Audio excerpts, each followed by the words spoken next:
Thank you. Our other big story tonight, two ex-East Cleveland police officers, now convicted felons. 35-year-old Alfonso Cole and 32-year-old Willie Sims both pleaded guilty today to robbing drivers during traffic stops. Investigators say the pair stole thousands of dollars in cash, drugs, and guns from victims while working for East Cleveland police.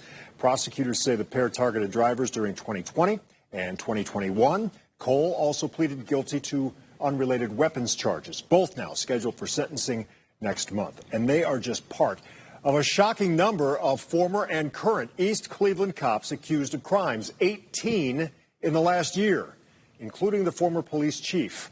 Now, as the FBI and local prosecutors continue investigating problems inside the department, we dig deeper, looking for answers to the question, how did things get so bad in East Cleveland? News 5 investigator Scott Knoll has more tonight on what he's uncovered about the officers hired by that department. For Pecola Stanberry, I moved here in, I think it was June of '67. the two-story house near the end of Bryn Mawr was love at first sight. All these houses on this street and all the houses on the other side of the street, beautiful. But like the pictures in the collage of 84 years lived, That's my father, my mother. the beauty of Stanberry's East Cleveland Street Yes, Lord. faded. Yes, it made me real sad. The wonderful city she remembers It just hushed me to my heart because I love East Cleveland. almost unrecognizable now. Sometimes I lay in the bed at night and tears just would be rolling. Why can't our city be beautiful like other cities and we can just enjoy life? She says as her city deteriorated, so did its police department. Stop! Face down on your stomachs! Do not move! In the last year, 18 current and past police officers indicted for various crimes. Stanberry watched and worried. I kind of don't. I said, you mean to tell me it's hard for me to trust those people? How did it get this way? News 5 investigators dug through the personnel files of 43 past and current East Cleveland police, including the 18 now facing criminal charges. And what we found? People of East Cleveland, we deserve better than this. Has this resident of more than 56 years seeing red? And they gonna hire them anyway? Some in that wash ain't clean. We found 1 in 4 of the police officers reviewed either resigned while facing termination or were fired from other departments before East Cleveland police hired them. Whenever you have previous employment problems, those are red flags that indicate that person should not be hired. Patrick Oliver is a former Cleveland police chief. He now directs the criminal justice program at Cedarville University. He reviewed our findings. Would you have felt comfortable with a lot of these people in your department? But the ones who had previous employment problems, I would have not hired them. That's 11 of the 43 personnel files we reviewed. In some cases, the allegations against the officers serious. A former Bracknell officer accused of removing pertinent documents from a case file and hiding those documents in the shredder bin, and conducting an improper traffic stop, fabricating probable cause.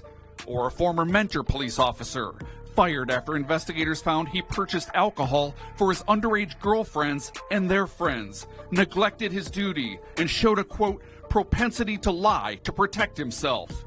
Even a former RTA officer, fired, then allowed to resign after an investigation found she failed to follow her supervisor's instructions when she threw potential evidence in a trash can. All then hired by East Cleveland police despite their histories. Hiring decisions need to be made well. Based on what you've seen, were hiring decisions made well in East Cleveland? There are a number of hiring decisions that were not made well. Disappointing to longtime East Cleveland activist Art McCoy. There is this premise, maybe they didn't work out with another department, and maybe we can come out here and give them another chance. Many times it didn't work out that way. You gonna get it again? In fact, we found police with previous red flags in their files are now among those criminally charged. Take the case of Officer Brian Stoll. He's charged with assaulting 2 different victims while working for East Cleveland. Those incidents happened 2 years after an Erie County Sheriff Sergeant called Stoll a liability to the office based upon his job performance. And Larice Manns Prosecutors say he repeatedly punched a man with a broken pelvis in April 2022 while working for East Cleveland Police. Records show less than a year before that, Mans was fired from the village of West Lafayette for gross misconduct, insubordination, and creating violence in the workplace, including verbally threatening the mayor and a sergeant. Hiring officers with problems in their past, especially dangerous in East Cleveland, says McCoy, citing what he calls a long-standing culture of corruption inside the department. Don't hire other people, excuse my word, I hate to use the word trash, don't hire other people problems and bring them to us and they become our problem. So how did it happen? News 5 investigators spent weeks trying to set up interviews with East Cleveland's mayor and police chief. Emails, phone calls, text messages, but no response. So we went to City Hall hoping to get answers from Police Chief Brian Gerhardt. No comment. Gerhardt, who's been with the department since 1995, took over last August after former Chief Scott Gardner was indicted for financial crimes. Don't the people deserve to know why your department continues to hire these officers? No comment. Have a nice evening. People don't deserve that answer.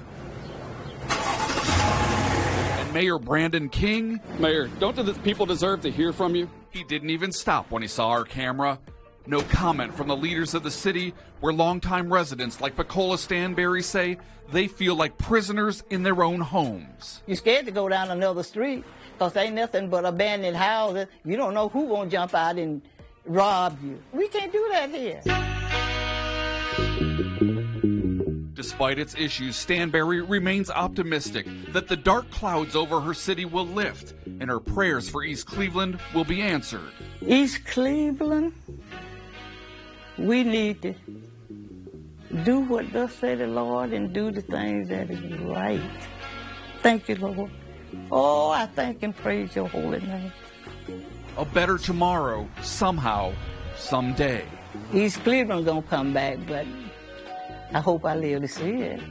My granddaughter might, my daughter might. I just hope they do.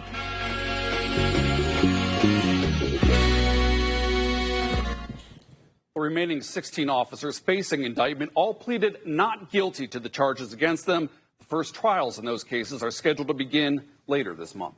And again, 2 did plead guilty just today. Just today. And for the record, still nothing from the mayor or the police chief. Nothing yet. What we do know is most of this information was in the personnel files of East Cleveland Police. This was no secret. And what we reported only included things that happened before they were hired by East Cleveland. Gotcha. A lot of stuff in there after they became East Cleveland police officers. And for every problem a city like East Cleveland has, we have somebody like Ms. Stanberry. Why can't our city be beautiful like other cities and we just enjoy life? It's really the citizens who end up bearing the brunt of all of this. There you go. Scott, way to go. Good job.